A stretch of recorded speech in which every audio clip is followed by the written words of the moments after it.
Pemirsa, satu SPBU Pertamina di Medan, Sumatera Utara disegel polisi karena terbukti menjual BBM subsidi oplosan. 3 orang, di mana satu diantaranya manajer SPBU, ditetapkan menjadi tersangka.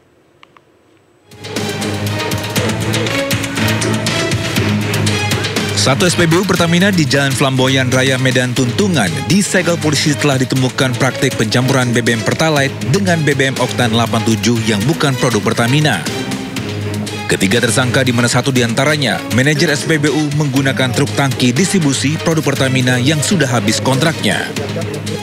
Pengoplosan Pertalite ini telah berlangsung selama lebih kurang 1 tahun yang dipasok 3 kali dalam sepekan. Sekali datang, truk mengangkut 8.000 liter BBM Oktan 87 untuk dicampur dengan Pertalite asli Pertamina. Truk ini memang truk yang dulunya merupakan ada kontrak kerjasama dengan Pertamina. Namun saat ini sudah tidak ada kontrak, sehingga disitulah modus operandinya mengelabui penyalahgunaan niaga BBM jenis Pertalite ini dengan menggunakan tangki Pertamina. Mengelabuinya seperti itu, sehingga dengan menggunakan tangki Pertamina, masyarakat akan meyakini bahwa ini adalah BBM bersubsidi. Menurut Pertamina Patraniaga Regional Sumbagut, dari pengoplosan ini diperoleh keuntungan Rp1.000 per liternya. Jumlah ini 3 kali lipat lebih besar dibandingkan jika menjual Pertalite murni dengan margin Rp300 per liter. Hasil pengujian memang terbukti bahwa kualitas BBM tidak sesuai spesifikasi pemerintah. Itu berada di bawah standar produk Pertalite. Polisi masih memeriksa beberapa orang lain sebagai saksi dalam kasus ini yang merugikan banyak pelanggan pengguna BBM subsidi ini. Sementara ketiga tersangka dijerat Undang-Undang Migas dengan ancaman hukuman 6 tahun penjara dan denda Rp60 miliar. Dari Medan, Sumatera Utara, Adi Palapa Harhab, iNews melaporkan. Dan pemirsa, saatnya kita simak pantauan arus lalu lintas yang hari ini, dan kami telah terhubung dengan Brigadir Treslinda dari NTMC Polri yang kini berada di kawasan Kalibata, Jakarta Selatan. Selamat siang, Brigadir Treslinda. Bagaimana pantauan arus lalu lintas dari tempat Anda melapor? Ya baik, terima kasih Pak Usi dan selamat siang pemirsa.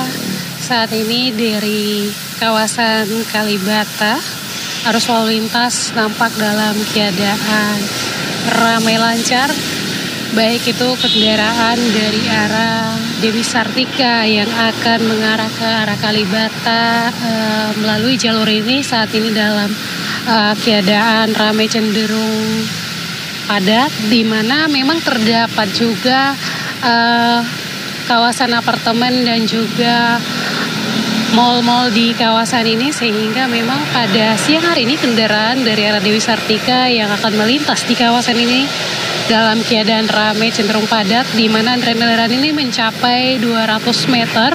Kemudian untuk kendaraan dari arah Pasar Minggu yang akan mengarah ke arah Pancoran saat ini dalam keadaan ramai lancar. Di arah sebaliknya dari arah Pancoran yang akan mengarah ke Pasar Minggu dalam keadaan ramai lancar. Persenjataan kendaraan terjadi hanya pada antrian di traffic light. Sementara untuk kendaraan yang akan mengarah ke Dewi Sartika pada siang hari ini dalam keadaan relatif lancar, tidak ada hambatan-hambatan, dan sampai saat ini untuk lalu lintas di Kalibata kami bisa mendefinisikan dalam keadaan normal. Meskipun lalu lintas lancar, kami harapkan Anda dapat mengikuti arahan serta petunjuk petugas kami yang berada di lapangan, kemudian tetap patuhi larangan lalu lintas serta marka jalan yang ada. Kemudian Pak Usi, sebagai informasi dalam rangka menciptakan kondisi yang kondusif menjelang operasi ketupat agar berjalan dengan baik, Korlantas Polri akan merealisasi tindakan penegakan hukum pelanggaran lalu lintas terhadap trafel gelap dan juga kendaraan overload overdimensi.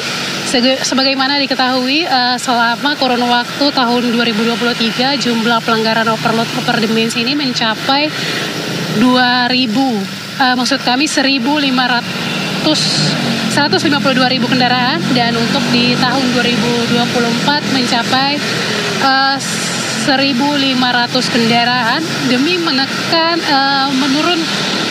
agar kecelakaan menurun bagi kendaraan yang overload overdimensi.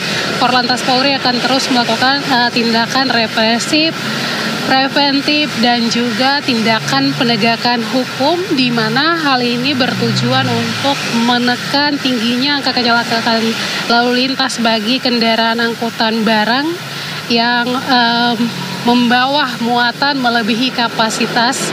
Untuk itu kami harapkan bagi kendaraan angkutan barang tentunya Anda dapat mematuhi aturan dalam mengangkut barang sesuai dengan ketentuan yang sudah tercantum dalam surat KIR Anda.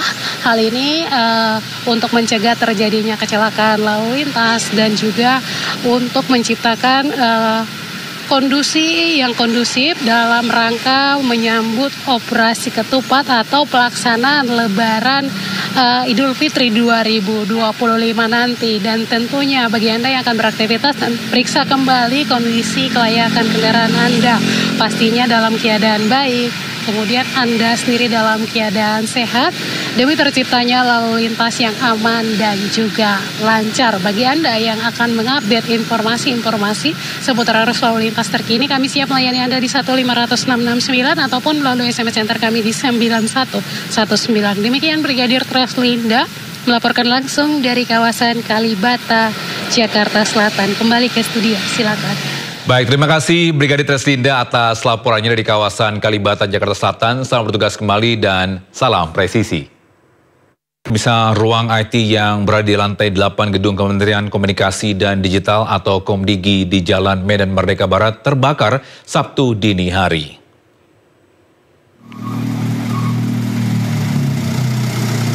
Bisa asap tebal menyelimuti halaman Gedung Kementerian Komunikasi dan Digital di Jalan Medan Merdeka Barat Sabtu dini hari. Asap tebal muncul pertama kali dari lantai 8 Gedung Komdigi. Diduga asap muncul karena adanya korsleting kabel listrik di sebuah ruang IT di lantai 8. Kondisi ini dapat diatasi setelah petugas pemadam kebakaran menerjunkan 12 unit mobil pemadam kebakaran dengan 48 personel ke lokasi. Belum diketahui pasti penyebab kebakaran tersebut, namun dugaan sementara dari korsleting listrik atau kabel. Ternyata yang terbakar adalah dari kabel listrik di lantai 8 di ruang IT. Itu ada perambatan lagi ya Pak? Ya, alhamdulillah sampai saat ini kita telusuri tidak ada emang dugaan sementara adanya kontak. Kita beralih ke Jawa Timur. Pemisah atap Masjid Baitur Rahman di Desa Brakas, Sumeneb ini ambruk jelang pelaksanaan sholat tarawih. Ambruknya bangunan terjadi pada Kamis malam pukul 18.35 waktu Indonesia Barat. Sebelum atap masjid ambruk, takmir ini bersama warga sedang mengaji sembari menunggu waktu sholat Isya dan tarawih. Namun tiba-tiba warga dikejutkan dengan adanya suara retakan sehingga membuat mereka panik berhamburan keluar masjid. Tak lama berselang, atap masjid pun ambruk. Diduga karena usia bangunan yang sudah tua.